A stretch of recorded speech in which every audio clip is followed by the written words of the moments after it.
керамбитами прибегать, либо что, монахом бежать. Он просто такой говорит, так, ладно, все. Берем 5 крестьян, убиваем катапульту, просто на пофиг.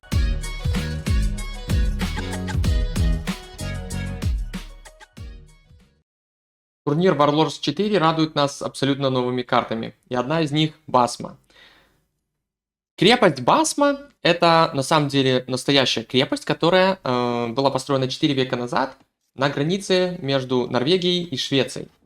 И для норвежцев это служило как бы обороной от шведов и от датчан на протяжении 62 лет. И самое интересное, что у нас здесь действительно играет норвежский игрок MBL, прямо из Норвегии. Он у нас на синем цвете, играет, правда, за Малай. Ну, карта немножко непонятно, почему именно так сделана. Концепт карты, видимо, придуман интересным образом. Почему именно так? Была ли там какая-то двойная крепость Басма? Вроде как нет. Ну вот интересный момент, что на самом деле многие карты, та же Канберра, еще всякие другие, они все-таки построены на исторической основе. Так вот, у нас здесь играет мистер Йо против MBL. Это финал квалификации, счет 1-1, играют до 3 побед. Итак, фишка в том, что у вас у каждого есть 2 такие крепости, да, как бы аренки. Но если вы заметите, основной город находится, допустим, с одной стороны, да, здесь нет практически леса. Соответственно, вы идете спокойно по дорожке, заходите в двойные ворота, да, и добываете здесь лес. Что еще интересного, здесь внутри есть много камня. И по сути это единственный камень на карте. То есть, если ты хочешь поиграть через замки массово, либо просто тебе нужен камень, то, пожалуйста, прорубайся. Но прорубиться здесь не очень сложно, 100 леса, и ты в порядке. То есть, это не 2 ратуши, у каждого только по 1 ратуши. Соответственно, Имбель взял малайцев, темповую цивилизацию здесь, ну и, в принципе, популярную цивилизацию для закрытых карт, потому что к замковой эпохе у них будет преимущество в районе 4,5 крестьян за счет того, что при переходах, переходы просто летят очень быстро, и ратуша больше занята, может быть больше занята тем, что родить крестьян.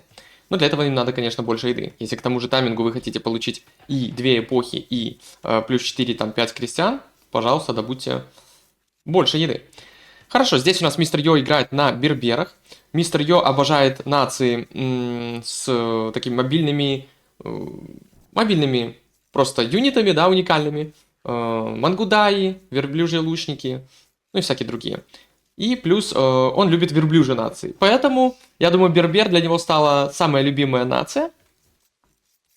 Он обожает верблюдов, всяких сарацинских, ну и берберских тоже. Иногда выходит прям в комбинацию, я помню, частенько верблюды плюс верблюжьи лучники.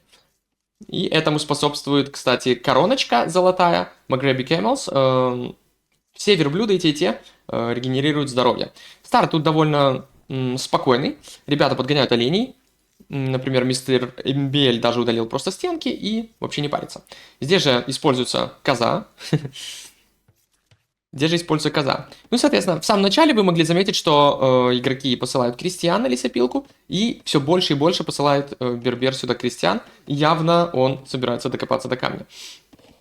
Почему берберы на этой карте неплохи? Ну, потому что у них крестьяне передвигаются быстрее, верно? В темной эпохе получается на 5%, а с феодальной эпохи аж на 10%. Поэтому беготня туда-сюда, в принципе, неплохо. Мне нравятся вот эти два домика приветственные, которые построил здесь мистер Йо. Ну, сложно сказать, какая цивилизация лучше. Наверное, в имперской эпохе отдадим предпочтение берберам. Все-таки у них есть порох, очень дешевые гусары, мобильность на этой карте. Обрати внимание, что на миникарте много золота, действительно, оно расположено просто на краешке, довольно равно распределено. Кстати, есть большие кусты здесь. Интересно. То есть золота много, но на самом деле по всего по 3 тайла, и того суммарно у нас сколько? 43 тысячи золота и 5500 камней. Камней не слишком много, у каждого там на 4 по 5 замков. Скорее 4. И идет переход от мистера Йо, соответственно, малаец всегда будет нажимать обычно он всегда нажимает переход позже, да, но догоняет по эпохе. Кстати, MBL не стесняется выходить наружу. Он съел целого оленя и скидывает этого оленя. Сколько тут у них еды? 116 еды, да. Не полностью доел, скидывает в лесопилку. Вторую лесопилку наружную, интересно. Да, и, соответственно, он нажимает переход на на два крестьянина позже, да, а перейдут они одновременно. Вот такой вот бонус. 66% ускорения скорости перехода. Здесь, кстати, 4 на камне работают. Явно планируется замок. Здесь удобно, конечно, олени заспавненные, я так понимаю, были. Имбель даже еще убивает свои стенки. Ну что, давайте немножечко промотаем. Да, получается, Эмбели решил здесь лесопилку поставить, потому что ему гнать сюда жителей далеко, на самом деле. Он не бербер, в конце концов, да. Бонуса нет. Переход. Решил таки сделать лум. Рынок кузница. И обгоним по переходу Эмбель. Вот увидите. Без вариантов. Тоже рынок кузница. Пока не совсем понятно, что планирует MBL. На камень он не выходит. Так, ну что. Еще интересный момент здесь в том, что есть лед. Это означает то, что вы не можете ставить вплотную вот сюда какие-либо здания. Ну вот, в общем-то, и все. Так, крепость, Имбель. Это твоя карта, ты должен задефать ее. Конечно, фаворитом в этом противостоянии является Мистер Йо, который стабильно входит в топ-4 основных турниров. MBL же в последнее время результатов сильных не показывает. Он может показать, но должно совпасть много условий. Так как MBL сильно к картам обычно не готовится, то у него и результаты... Ну, разные результаты бывают, в общем. Ну что, здесь уже 650 камня практически есть. Скауты друг друга увидели и бежали. Ну и мы видим, что крестьян больше у MBL, да? Он уже с лумом. Он уже раньше, он уже делает переходы. Вот малайское большое преимущество, я бы сказал. Но мистер Йо это никак не волнует. Он здесь начинает, возможно, даже специально отвлекать оппонента, потому что идет на рисковый мув. Без лума 8 крестьян отправляются на крепость. А здесь ставится ратуша, она там помещается действительно. Вот это прикол. Он идет сюда, делает лум и делает замок. Интересно, получается, да, вплотную не поставить? Дострелит ли до ратуши? Вот вопрос. Так, ну здесь ребята, кстати, остаются. 4 на камне, по крайней мере, пока. Монастырь в дырку. Здесь небольшие приволы. Ратуша. Я так понимаю, эти крестьяне вернутся на эту ратушу. Смотрите, какая ратуша интересная, да? Тут куча ягод. Ну, что дает это... Так, монастырь. Что дает этот замок? Но он полностью тут ничего как бы не отбивает. До ратуши не достреливает. Стены можно, конечно, поубивать. И, в принципе, зайти сюда, побесить. Но верблюжьи лучники, как и обычные конные лучники, имеют дальность 4. Если прокачать будет 4 плюс 2, то есть 6. А 6 это столько же, сколько у ратуши. То есть они не могут так как-то легко встать и отбить. Ну, могут немножко отбить, да, но не сильно. Не так, как обычные лучники. Йо, не упускает шанс. Он в каждой игре делает монастырь и собирает реликвии на этой. На любой карте. Но тем же и занимается и MBL. В принципе, у него 2 ратуши. Так, здесь планируется, получается, ратуша. Ну, это ратуша просто на кусочке леса буквально. Красивый лес, конечно. Но эта ратуша мне нравится больше. Вторая стрела. Самое интересное, что заволивается здесь имбель на всякий случай. Заволивает своих крестьян, чтобы они никуда не убежали. И делает вышку. Интересное решение. Вышечка. Ну, пошел отрыв. Уже где-то 8, да, 8 крестьян. Соответственно. Прибегают верболуки, точнее. Здесь есть пара монахов. Скаут открыл ворота. Выходите, говорит. Ворота пока еще открыты. Ух, тут есть проход. Ну и одного верболучника вербуют. Верболучника вербуют. Многим может показаться, что верболучник, да, так как он типа верблюд, да, такой. У него есть бонус по рыцарям, но нет. Берберы разрабатывались как нация против конных стрелков, против монголов, да. Соответственно, у них бонус против конных лучников есть. 4. Но не против лучников. Именно против конных лучников. Да? Против самих себя же. Против мангудаев. Против там корейских вагонов, например. Да? Против арамбаев обязательно. Против конкистадоров. Ну и против обычных конных лучников. Как говорится. Так. Ну, интересно. В принципе, у Йо не то, чтобы копиться на второй замок на самом деле. Здесь Эмбель начинает... Готовит пуш. Кстати, обрати внимание, я так понимаю, вторая стрела доделалась. И смотрите, идеально достреливает до ратуши. Очень неприятно. Можно, конечно, начать ее чинить. Проблема в том, что, наверное, можно рассчитать, сколько ты потратишь ресурсов, да, чтобы починить. Ну, чинить надо будет бесконечно, пока замок не упадет, а замок тут не планирует падать пока что.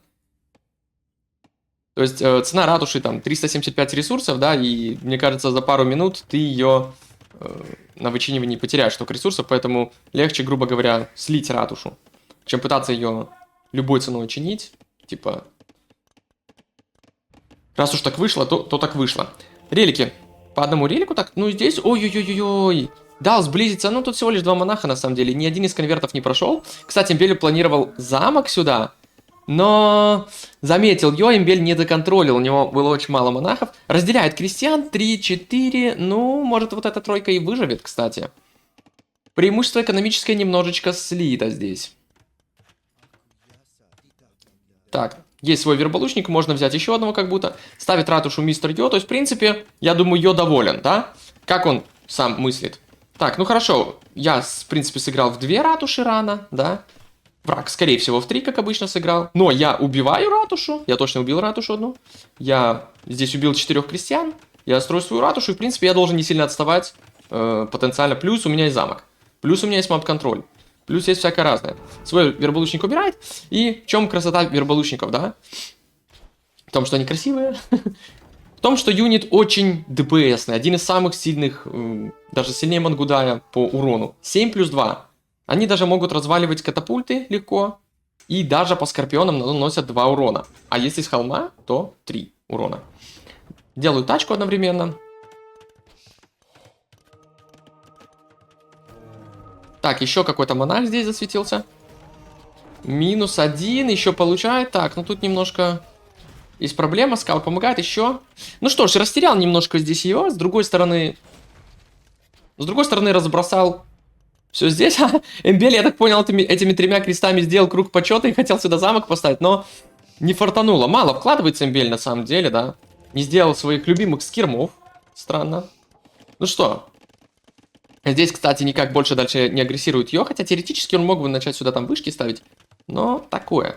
Делает свою осадочку. Но замок все равно планируется. Так, а Эмбель у нас видит эту ратушу? Видит, да. Ну, наверное, дострелит. Но опять же, надо 2 стрелы прокачать. В этом случае. Ставится замок. Так, ну, броня на верболучников делается, барак. То есть, рассчитывает вкачать апы. Первая стрела. Сейчас посмотрим, может и первой стрелы хватит. Есть впечатление, что и первой стрелы хватит, чтобы убить. Возможно, даже из каких-то крестьян. Но главное, это, конечно, ратуша. У мистера Йо... Ну, у них у обоих они копят на замок на всякий случай, да? Карта, конечно, интересная. Тут как бы есть ключевой холм, но... С него, конечно, удобно пушить в какую-то сторону, но в какую? Здесь все слишком сложно. Нашел Йо ратушу верхнюю, незащищенную. Будет пытаться ее рейдить. Равенство по крестьянам. Но Бель как будто копит имперскую эпоху. Заказывает только аккуратных крестьян. Верболучники, так.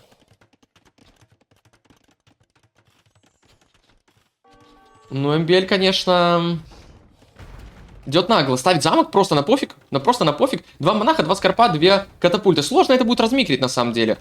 Мистеру Йо. Нет у него пока что седла, но делается 30 секунд. И здесь, видите, да, монахов он убил, но скорпов убить будет не так просто во время того, как есть катапульты. Здесь катапульта, кстати, делается. Крестьян не то чтобы супер много, но и немало. 7.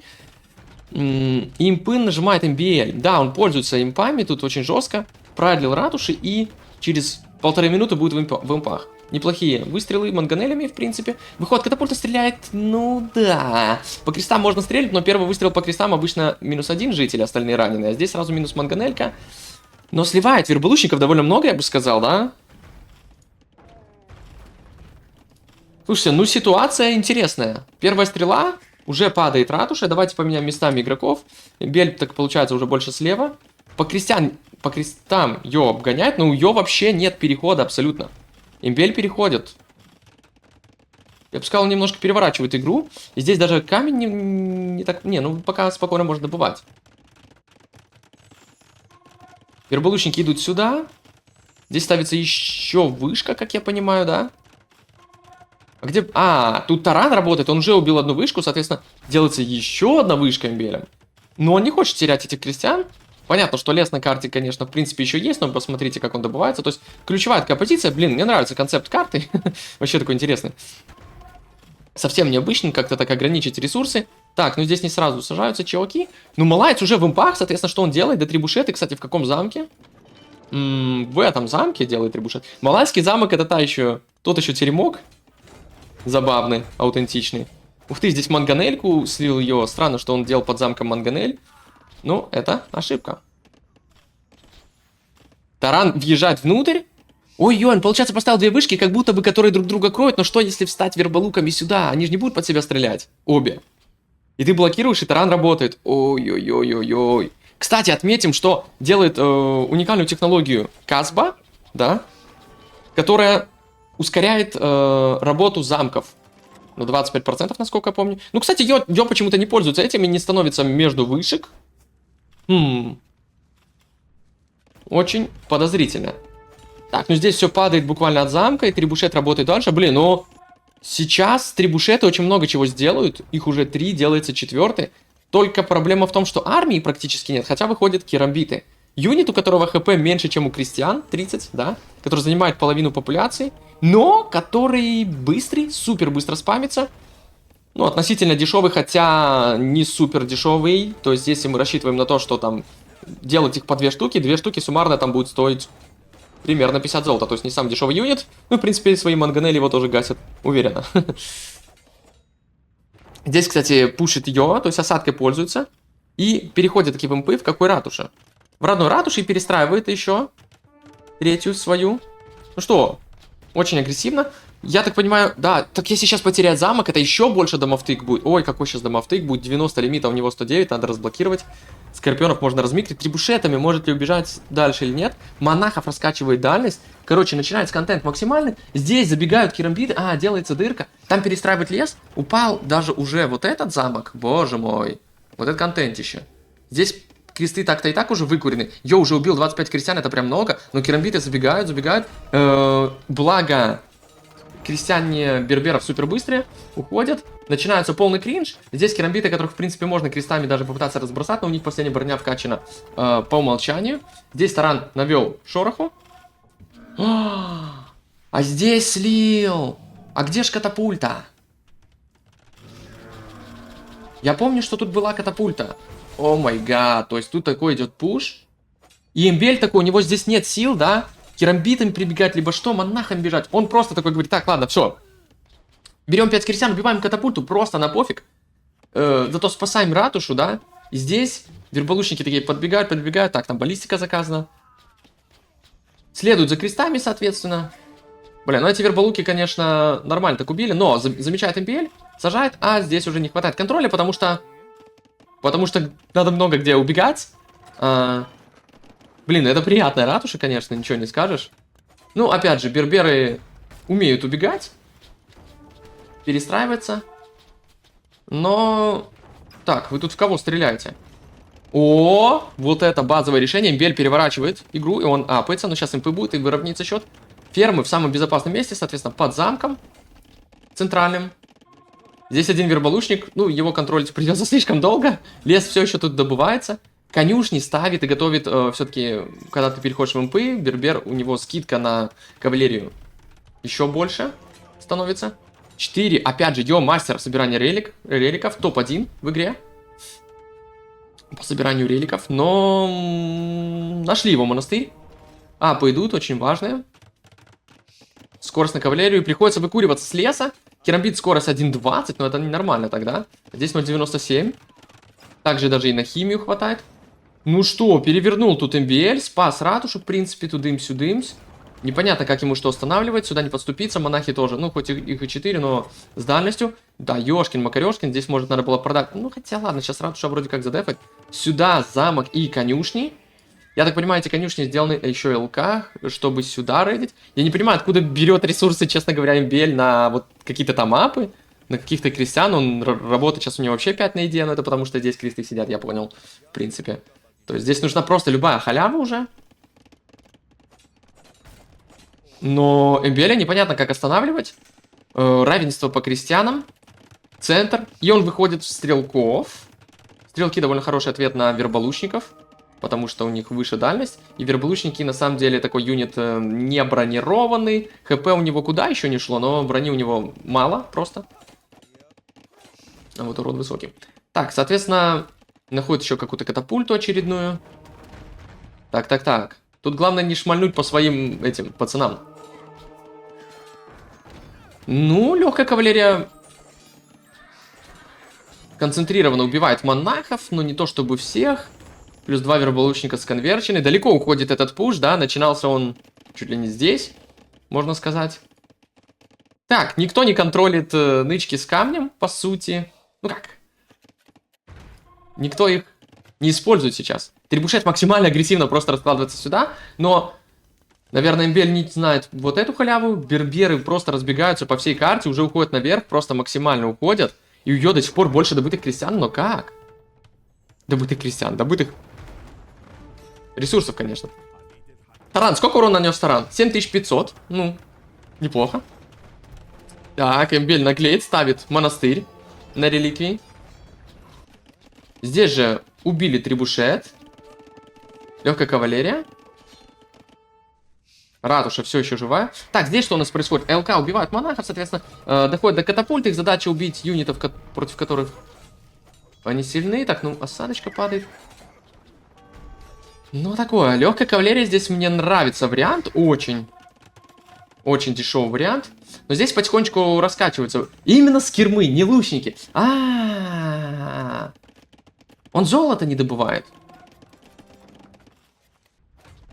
Стоп, он не видит золото. Он не знает, что там золото. До сюда идти далеко опасно.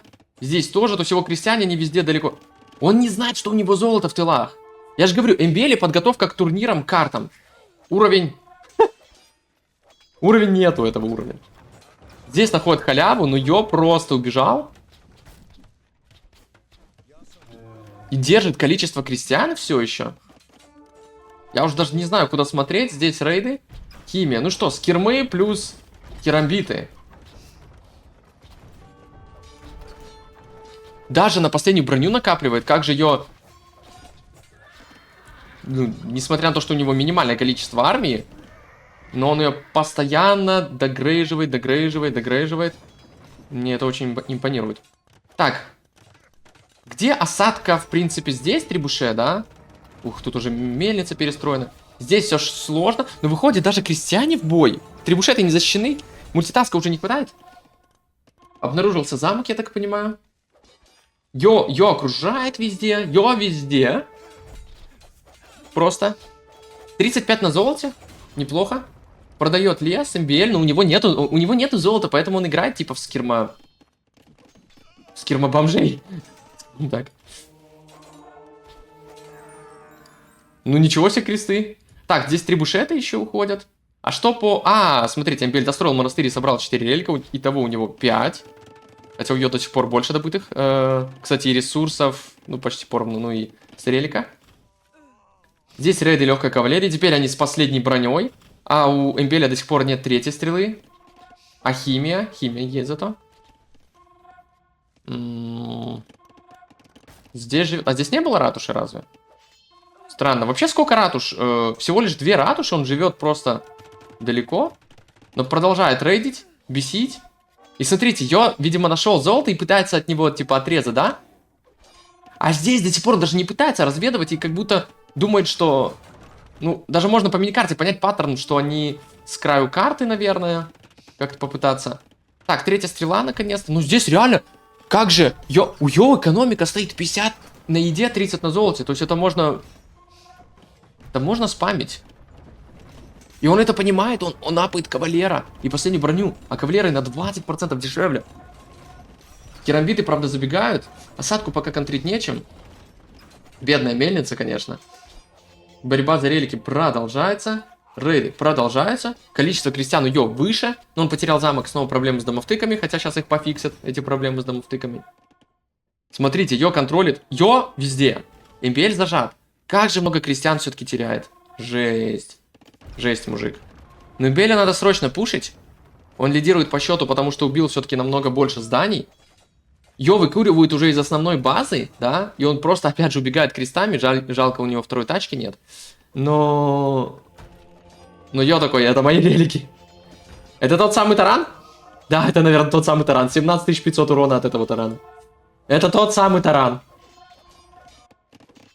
Рейды продолжаются. Но здесь экономика еще... Смотрите, вот здесь основное золото на самом деле добывается. Вырастают еще ратуши, осадка просто на краю карты, я не знаю, что происходит. Кони пытаются убежать из карты. Но много армии у МБЛ на самом деле, да? Вопрос в качестве этой армии. Она стоит 4000 золота, да? Еще конюшни.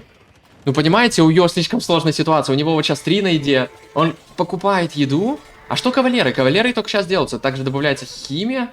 Интересно. Ставит ратушу сюда. Обменялись. Слушайте, замков-то больше нету, но верболуков 13 осталось суммарно, да? И, наверное, помогло то, что Казба была прокачана. Блин, он находит ратуши. Здесь слишком много крестьян, мне кажется, суммарно, да? Здесь по 50 крестьян, это больше половины. Но рейды продолжаются. Так, Имбель где-то нашел золото. Вот он нашел золото. Снова! Таран, нет, тот самый таран, который нанес 18 тысяч урона, и он падает. Легендарный таран.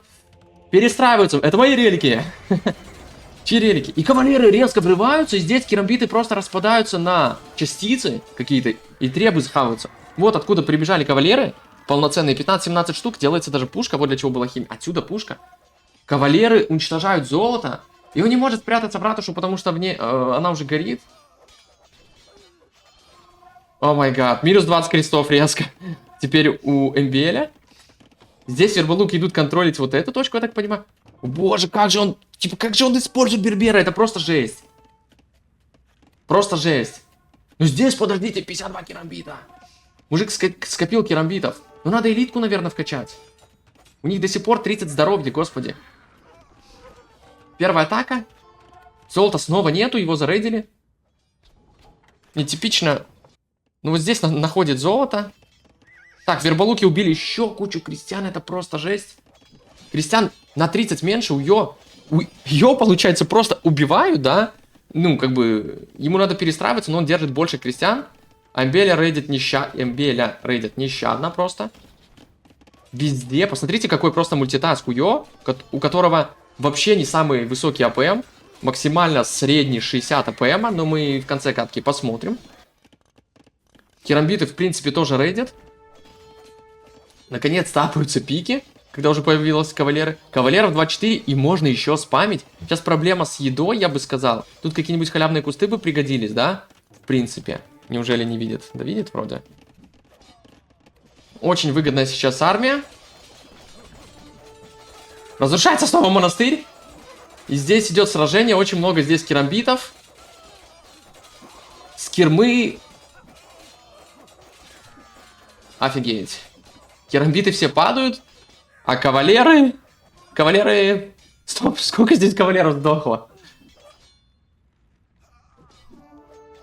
Жесть.